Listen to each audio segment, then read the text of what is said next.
You have found your voice. You have found your voice now. I'm glad you found your voice now. I'm glad you found your voice now. Because I don't know which Andrew Holness are talking to.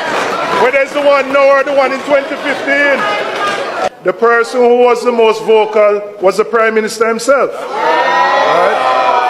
So I want to read what the Prime Minister said in 2015. Right? And this is not artificially, intelligently created. This is the real thing. And I quote, "The JLP does not support the use of NHT funds for purposes other than those for which they were intended. The NHT mandate is clear.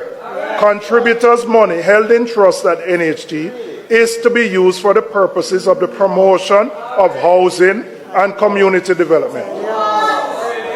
The JLP has always stood in the vanguard where stewardship of NHT funds are concerned.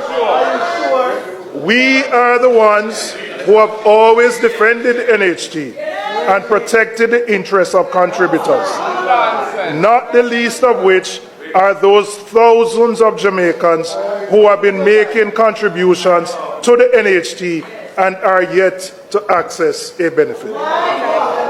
Dayton, where can I find that person?